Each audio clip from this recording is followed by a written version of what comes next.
Olá, tudo bem? Gostaria de saudar a todos na graça e na paz do nosso Senhor Jesus Cristo. Estou muito feliz aqui para podermos aprender um pouco mais da Palavra de Deus.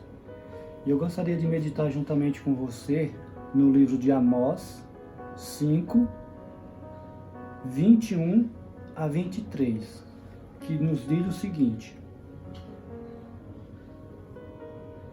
Amós 5, 21 a 23. Eu odeio e desprezo as suas festas religiosas. Não suporto as suas assembleias solenes. Mesmo que vocês me tragam holocausto e oferta de cereais, isso não me agradará. Mesmo que me traga as melhores ofertas de comunhão, não darei a menor atenção a elas. Afasta de mim o som das suas canções e a música das suas liras. Que Deus abençoe essa palavra em nossos corações. Aqui nós estamos falando da carta de Amós, do livro de Amós, um dos profetas menores do Velho Testamento, no reinado de mais ou menos, deixa eu pegar aqui, 796. Aqui está falando mais ou menos de uma época em que a terra de Israel, depois de Salomão, viveu um período de muita paz, de muita tranquilidade. O reinado de Salomão não houve guerra, não houve inimigos. Então foi um reinado totalmente que viveu em paz. Nós podemos chamar ali do reinado do ouro, né? Todo mundo tem o seu reinado de ouro, de prata, de ouro, de bronze. Ali nós vivemos mais ou menos o reinado de ouro. Então Amós, segundo alguns historiadores falam que foi um boiadeiro, Deus chama Amós, um boiadeiro, para pregar a palavra de Deus. Aqui é bem claro deixar que não importa que ele seja um boiadeiro, não importa que ele trabalhe de guari, na limpeza, um doutor, um fazendeiro, um teólogo, ou uma pessoa que nunca entrou numa faculdade. Aqui quando Deus chama para pregar a palavra, Ele chama a todos. Ele chama todos para pregar a palavra, porque é o Espírito Santo de Deus que nos capacita para pregar a palavra. Muitas pessoas têm muitas ciências, mas não têm o dono da ciência. E esse contexto que o Amós traz é realmente um tempo que parecia estar muito bom. O povo não tinha guerra, o povo não tinha fome, o povo comia do bom e do melhor. O povo estava estável, aquela nação estava estável. Porém, aqui Deus chama a nossa atenção, chama a atenção do povo de Israel, falando que Deus não aceitaria. Veja bem, eu odeio e desprezo as suas festas. Deus está falando que as suas festas, os seus cultos, Deus despreza. Eu odeio, quando Deus usa essa palavra, eu odeio e desprezo. Imagina só. Eu odeio e desprezo as suas festas, os vossos cultos. Não suporto as suas assembleias. Não suporto as suas assembleias. O que vocês estão fazendo no templo, eu não suporto. No 22 ele fala, mesmo que vocês me tragam holocausto e oferta de cereais. Ele fala, as suas ofertas, os seus dízimos, não aceito. Não estou aceitando. E no versículo 23 ele fala, olha, afasta de mim o som das suas canções. E a música da sua ira, eu não ouvirei. Deus não está se agradando do culto, da palavra, Deus não está se agradando dos dízimos das ofertas, Deus não está se agradando da música. Isso nos prova que não quer dizer que o povo estava bem, estava na igreja, não quer dizer que aquele povo era convertido. Por quê? Porque nem sempre uma pessoa abençoada, uma igreja rica, uma igreja famosa, isso não quer dizer que Deus está nesse negócio, que Deus está abençoando. Mas é simplesmente Deus está falando o que estava acontecendo com aquele povo, que eles faziam as coisas só por obrigação. As pessoas iam pregar a palavra por obrigação. As pessoas levavam seus dízimos e ofertas por obrigação. As pessoas cantavam e tocavam por obrigação, não por louvor e adoração. Há muita diferença. Então Deus está falando, eu desprezo tudo isso que vocês estão apresentando na minha igreja. Veja que Amós falou há 795 antes de Cristo. E parece que na última carta de Apocalipse, Deus está falando a mesma coisa na igreja de Laodiceia. Primeiro ele fala, olha, eu estou a ponto de vomitar o que está acontecendo na igreja. E fala mais, olha, eu estou à porta e bato. Parece que Amós pregou uma coisa e João estava falando a mesma coisa do que estava acontecendo no passado, e agora parece que está acontecendo a mesma coisa no livro de Apocalipse, na 7ª carta, a última carta. E parece que nós estamos vivendo essa mesmice que acontecia no culto há 2.700 anos atrás. Parece que a igreja do século XXI está passando pela mesma coisa. Porque a palavra de Deus, ela se renova. Ela não muda, mas ela se renova. Serviu para aquele tempo e serviu para outro. Naquele tempo que Deus estava desprezando o culto, parece que nós vivemos as mesmas coisas que estamos passando hoje, tanto lá como em Apocalipse. Hoje muitos cristãos querem a coroa sem a cruz, querem a riqueza sem o trabalho, eles querem a salvação sem a convenção. Muitos crentes querem a bênção sem o Deus da bênção. Muitas pessoas vão para a igreja buscar a bênção, vão buscar cura, vão buscar porta de emprego, vão buscar maravilha, mas não vão buscar Deus. Muitas pessoas saem curadas, saem abençoadas, mas não saem salvas. Parece que nós estamos vivendo aquele mesmo contexto nos tempos de Cristo, onde 10 foram curados, mas só um foi salvo. Parece que nós estamos vivendo o mesmo contexto de Cristo e de hoje, onde os fariseus conheciam a Bíblia de capa a capa, de frente para trás, mas porém a palavra nunca penetrou no seu coração. Eles conheciam muito bem a Bíblia, eles conheciam muito bem a palavra, mas isso não garante a salvação, a vida eterna. Talvez eu tenha muitos teólogos que não é convertido. Conheço pessoas ateus e conhecem a Bíblia muito mais do que eu, mas não tem a certeza da salvação. Tem pessoas que cantam tão bem, louvam tão bem, mas isso não garante a salvação. Para você ter uma ideia, que ele está falando que o pessoal lá em Oséias fazia as coisas só por obrigação. Eles iam para a igreja só porque era um mandamento. Eles louvavam e tocavam porque era ordenança, não de Deus, mas do homem fazer aquilo. O culto se tornou tão humano, tão humanista, tão rotineiro, que Deus falou, olha, não estou me agradando. Eu estou odiando o que está sendo feito. Muitas vezes nós encontramos quantos anos na igreja. Talvez você tenha 50, 60 anos na igreja, mas você está fazendo aquilo simplesmente porque é uma ordenança, é um mandamento. Não porque você ama, não porque você quer adorar a Deus. Tempo na igreja não salva. Eu quero falar para você que não salva. Lembra de Nicodemos? Provavelmente Nicodemos devia ter 60 anos dentro da igreja. Mas porém Cristo falou para Nicodemos, olha, você precisa nascer de novo. Nicodemos sabia mais teologia do que muito. Nicodemos era um doutor da lei, teologia, conhecia a ciência da religião, era um PhD na Bíblia. Ele conhecia a Bíblia, conhecia os mandamentos, a linguagem, o hebraico, o grego, conhecia o aramaico, conhecia a Bíblia de capa a capa, conhecia todas as religiões. Porém, Cristo chega e fala para ele, depois de 50, 60 anos na igreja, Cristo fala para ele, olha, você precisa nascer de novo. Era isso que estava acontecendo lá no tempo de Oséias. E é isso que está acontecendo nas nossas igrejas de hoje em dia. As nossas mensagens parece que elas não têm vida.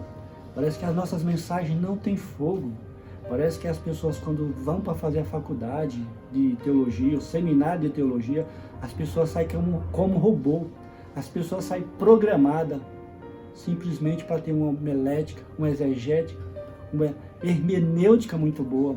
A mensagem entra aqui, mas não entra aqui no coração.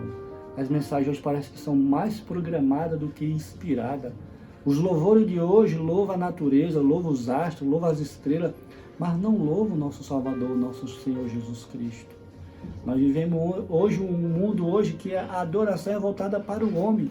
A adoração é voltada para tudo e para todos, menos para aquele que morreu na cruz. Meu querido, se a mensagem não entrar no coração, com certeza, Deus não aceitará a sua adoração. Nós precisamos de mensagem realmente que tenha fogo, que tenha poder. Nós precisamos realmente que o anjo venha e coloque aquela brasa quente na nossa língua para que nós sejamos purificados. Nós precisamos ser que nem Isaac, Mesaque e Abednego, ir para a fornalha para que nós possamos passear dentro do fogo com o nosso Senhor Jesus Cristo. Nós precisamos de mensagem inspirada pelo Espírito Santo, não pela ciência, não pela tecnologia. Nós temos tanta tecnologia, tanta evolução, tantos livros que a gente podemos ler, entender e compreender, mas se a palavra de Deus não penetrar no nosso coração, é como o nosso amigo Paulo fala, que o conhecimento sem Deus é como esterco. Conhecimento sem Deus é como esterco, de nada serve. Como Paulo fala, olha, a lei, obedecer a lei mata. Mas obedecer ao nosso Senhor Jesus Cristo nos garante a vida e a vida eterna. Nós precisamos de pessoas que realmente, quando esteja tocando, esteja louvando, seja como aqueles anjos lá em Isaías, na presença do Senhor, tocando e louvando na presença de Deus, com todo o poder, com toda a reverência, com todo o fogo do Espírito Santo. Nós estamos precisando realmente que a nossa igreja seja transformada, lapidada, não como Apocalipse, deixar ele para fora. Parece que as nossas igrejas, nós nos portamos mais com a tradição do que com a pessoa. Nós precisamos mais em seguir as regras do que seguir o amor de Cristo. Enquanto Cristo fala para nós amarmos, nós seguimos muito mais as tradições do que é imposto, não do que é exposto. Essa é as igrejas de hoje que nós estamos vivendo. Realmente uma igreja que está morta já faz tempo. Faz tempo que ela está morta e que ela está precisando reviver. Parece que o que aconteceu em Oséias, em Apocalipse, está acontecendo nos tempos de hoje, onde o nosso culto ele é todo programado, onde você vai no culto no domingo, no terceiro, no quarto, no quinto domingo, você sabe tudo o que vai acontecer. Um culto que realmente é homocêntrico, não cristocêntrico. Parece que nós queremos comandar e controlar o Espírito Santo de Deus. Se tiver uma cura num dia que não é para curar, não pode. Se for para fazer um apelo ou um milagre, no dia que não é no milagre, no apelo, não pode, porque tem que seguir a tradição. E os judeus tinham muito esse costume de seguir a tradição, não seguir a vontade de Deus, o Espírito Santo de Deus. Quando Jesus Cristo falou que o Espírito Santo de Deus viria para glorificar a Cristo, para mostrar quem nós devemos glorificar e exaltar. Esse é o papel do Espírito Santo, mostrar quem é o nosso Salvador, quem é digno de toda honra, de todo louvor. Hoje o pecado não é mais uma maldição. O pecado se tornou uma opção. Eu posso pecar e não posso pecar. Ninguém é santo. Todos nós pecamos. Veja bem, o pecado sempre foi tratado como uma maldição. Por isso que Deus não brinca com o pecado, porque Ele enviou o seu único Filho para nos purificar de todo pecado. E hoje as igrejas não levam mais o pecado a sério. Hoje o pecado é tratado como se fosse uma coisa assim banal. Não precisa ser levado mais a sério. Onde é passada a mão nas cabeças, é muito mais fácil agradar o homem do que agradar a Deus, porque se você for combater, as pessoas não vão gostar de você, as pessoas não vão querer você por perto. Hoje é assim, cada um tem a sua vida, cada um tem o seu particular. Parece que a igreja não é mais um corpo, a igreja é um corpo. Nós devemos ser o corpo, uns se preocupar uns com os outros. Essa é o que estava acontecendo na igreja naquele tempo. E esse é o que está acontecendo na igreja de hoje. Eu quero ler com você também Isaías 29:13, que fala o seguinte. Isaías 29:13. O Senhor diz, Isaías 29:13, o Senhor diz: esse povo se aproxima de mim com a boca e me honra com os lábios, mas o seu coração está longe de mim. A adoração que me empresta é feita só de regras e ensinada por homem. Aqui está falando tanto da adoração quanto da palavra. Esse povo me honra, esse povo me louva com os lábios, mas o seu coração está longe de mim. O que Deus queria lá em Oséia, e quer nos tempos de hoje, é um coração quebrantado, é um coração renovado, é um coração disposto a obedecer a Deus, não obedecer o homem, não obedecer às regras. Nós precisamos de mensagem bíblica, mensagem inspirada, e mensagem com emoção, e mensagem que entre no nosso coração, mensagem revelada, porque se Deus não revelar, meu irmão, sua mensagem vai ser mais humana do que espiritual, porque a palavra de Deus fala que o Espírito Santo nos ensinará, nos mostrará, nos lembrará de tudo que nós já vemos falar.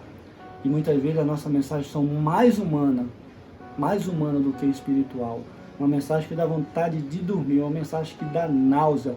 Não tem nada de espiritual, não tem nada de Deus. E Ele está falando assim, eu quero um coração quebrantado. Tudo o que você faz está longe, você se aproxima de mim e me honra com o lábio, mas o seu coração está longe de mim.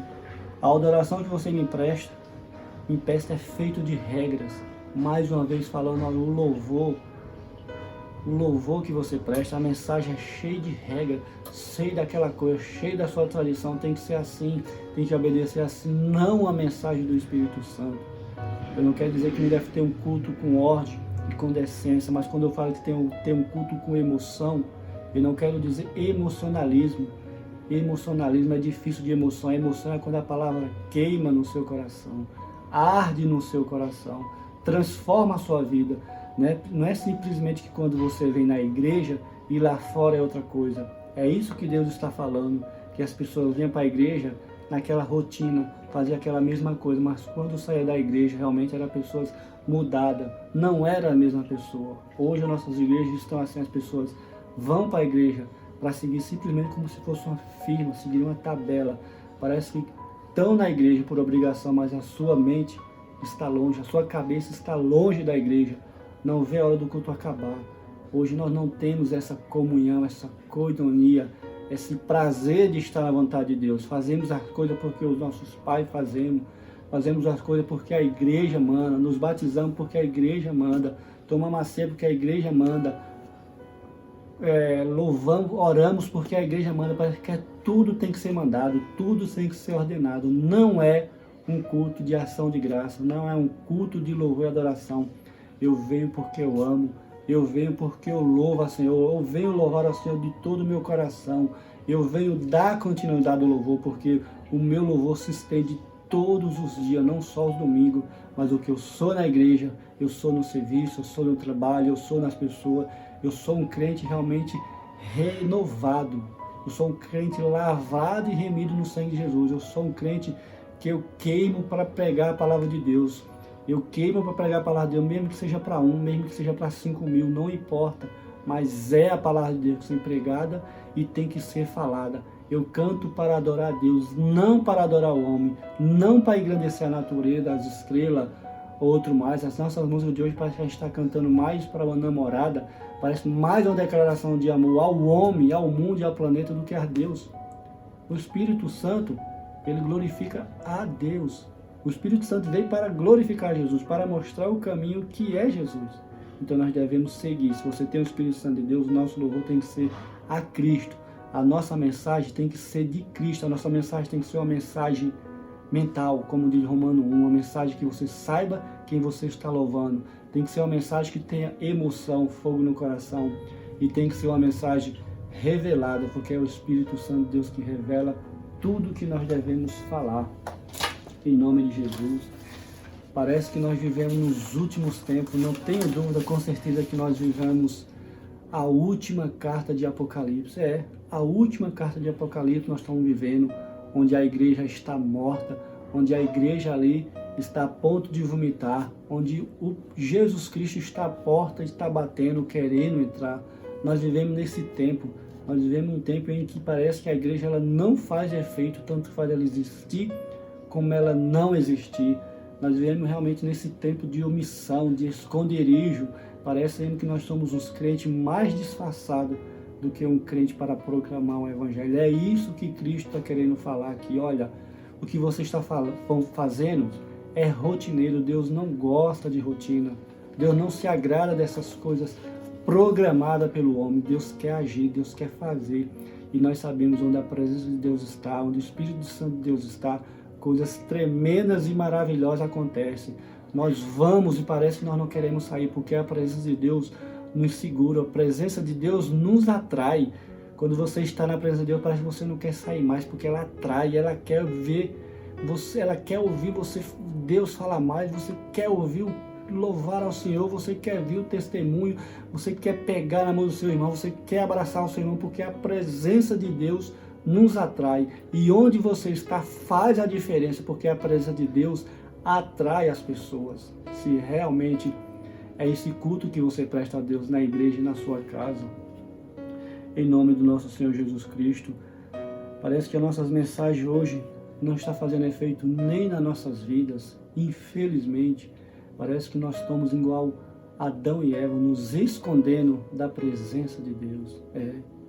Como diz a palavra de Deus, por multiplicar o pecado, o amor de muitos esfriaria. Nós estamos igual Adão e Eva, nos escondendo da presença daquele que é todo poderoso, que pode perdoar os nossos pecados. Parece que nós estamos escondendo quem realmente nós somos. E as pessoas têm perguntado, nesse tempo tão difícil que nós vivemos, como será a igreja do século XXI, o que vai acontecer depois de tudo isso que está acontecendo no planeta e no mundo, onde todo mundo tem sentido, onde muitas pessoas têm morrido, onde muitas pessoas não podem nem enterrar os seus mortos. Interessante que as pessoas estão falando o que vai ser da igreja dali para cá. Num momento tão triste como esse, tão importante, tão difícil, parece que a igreja não tem resposta. A igreja não tem uma palavra de carinho, uma palavra de fortalecimento para pelos momentos que nós estamos passando hoje, porque a igreja não se preparou na palavra de Deus. Parece que a igreja, ela está passando pelo momento de esconderijo, de distanciamento da presença de Deus. Você vê hoje que as igrejas realmente estão passando por um momento muito difícil, devido a ter deixado o pecado entrar tão sorrateiro na nossa igreja, devido a não ter levado o pecado a sério. Quando o pecado não é levado a sério, vem as consequências. E as consequências nós vemos hoje. A igreja realmente está com mais medo do que o pessoal do mundo. E as pessoas falam, nossa, como será? Não vai poder pegar na mão, não vai poder abraçar, não vai poder mais ficar muito perto das pessoas. O que vai ser? Irmão, em nome de Jesus, parece que essa pandemia veio só para confirmar. Essa pandemia veio para confirmar que faz muito tempo que você está longe de Deus. Essa pandemia veio para confirmar que faz muito tempo que você está longe dos irmãos e da igreja. O que eu quero dizer com isso? Isso não quer dizer, irmão, que você está na igreja, que você está perto de Deus. Às vezes as pessoas estão na igreja, mas a cabeça está longe. Às vezes você pega na mão das pessoas simplesmente por pegar, mas não tem aquele fogo, aquele amor. Às vezes você abraça a pessoa, mas o seu pensamento, o seu sentimento está em outras coisas. Faz tanto tempo que você está afastado e você nem percebeu. Essa pandemia só veio realmente para confirmar que você está longe de Deus. Parece que quando você está na igreja você não vê a hora de ir embora. Parece que quando você sai da igreja você é uma pessoa totalmente diferente. A igreja deveria continuar. O culto deveria continuar na sua vida, na sua casa, no seu serviço, em todos os lugares. Mas parece que aquele culto é só ali, é só a mesma coisa. Quanto tempo faz que você está longe da presença de Deus? E agora que você está falando que foi a pandemia, será que é a pandemia que está afastando as pessoas uma da outra? Ou as pessoas já estavam afastadas há muito tempo? A pandemia só está mostrando isso, que as pessoas já viviam afastadas há muito tempo. E eu quero deixar também um versículo para você lá em Crônicas, que fala o seguinte. Em 2 Crônicas 7,14 nos fala o seguinte. Quero deixar essa palavra para vocês. Se o meu povo, que se chama pelo meu nome, se humilhar e orar e buscar a minha face e se afastar dos seus maus caminhos, dos céus eu virei, perdoarei os seus pecados e curarei a sua terra. De hoje em diante os meus olhos estão abertos e os meus ouvidos atentos à oração feita neste lugar. Nós precisamos nos arrepender. Nós precisamos de corações quebrantados. Nós precisamos reconhecer que se não for Jesus Cristo na nossa vida, nós estamos perdidos. Nós devemos não temer o homem, mas temer aquele que pode matar o espírito, o corpo e a alma e mandar todas para o inferno. Nós precisamos quebrantar os nossos corações, nos arrepender, pedir perdão a Deus, falar para que Ele não saia da nossa presença, fazer com que os nossos pecados sejam perdoados no sangue do Cordeiro, lavado na cruz. Mas as pessoas querem chegar na cruz, as pessoas querem chegar na igreja achando que não tem mais pecado, achando que não precisa mais se arrepender. Precisamos. Faz tempos que nós estamos longe da igreja, faz tempo que nós estamos longe das pessoas e não percebemos. Ele está falando, vocês vão no culto, vocês vão na igreja, mas vocês estão longe de mim, vocês estão fazendo uma coisa só por obrigação. É isso que está falando na carta de Oséias. Olha, eu estou cantando as suas músicas, as suas mensagens, as suas reuniões. Ele está falando do templo, está falando da igreja mesmo. Olha, eu estou enojado, eu estou agoniado com tudo isso que está acontecendo. Eles estavam na igreja, mas não estavam com Deus. Muitas pessoas estão na igreja, estão cantando, estão louvando, mas porém estão longe de Deus. E tudo isso que está acontecendo no nosso planeta é mais um aviso. É mais um aviso para falar, eu estou voltando. Se arrependa dos vossos pecados. Me louve com fogo no coração, fogo nos olhos. Pregue com emoção, como se fosse a última mensagem. Cante realmente de coração, medite na letra, busque, ore, jejue. Busque a revelação de Deus, busque a presença de Deus, insista na presença de Deus. Seja um crente na igreja, seja um crente no serviço, seja um crente em qualquer lugar que você esteja, seja um crente cheio do Espírito Santo de Deus, que onde você passar as pessoas possam falar, ali vai o homem de Deus, ali vai a mulher de Deus, porque a luz resplandece nas trevas. É isso que ele está falando. Ele não quer que você realmente seja só um crente na igreja. Ele não quer que você seja um cantor só na igreja. Ele não quer que você seja um missionário só na igreja. Mas Ele quer que você seja um crente em todo o lugar. Quando você acostumar, quando você começar a adorar a Deus em espírito e em verdade, em todos os lugares, o seu culto realmente vai deixar de ser aquele culto rotineiro. Aquele culto que parece que todo domingo é a mesma coisa. Quando você começar a ser um crente realmente lavado e remido no sangue do Cordeiro, um crente que todo dia busca a graça e a misericórdia de Deus, realmente o seu culto vai mudar, porque você é um crente não só de igreja, não um crente engrejado, mas um crente em todos os lugares. É isso que Deus quer. Ele não quer rotina, Ele quer uma vida constante, Ele quer intimidade, Ele quer um abraço, mas um abraço verdadeiro. Ele quer um aperto de mão, mas um aperto de mão verdadeiro. Ele quer corações quebrantados pela sua graça e pela sua misericórdia. Que você possa meditar, que você não tenha medo, porque você está guardado nas mãos de Deus. Como ele fala, não temo o que o homem pode fazer, não temo. Antes temer a Deus, que pode matar o corpo e a alma e mandar para o inferno. Irmão, a enfermidade pode tirar a sua vida, mas a enfermidade não pode tirar a sua salvação. Você pode perder o emprego, você pode perder muitas coisas nesse mundo, mas a salvação você jamais perderá se você entregar a sua vida a Jesus Cristo. Que Deus abençoe, em nome de Jesus, amém?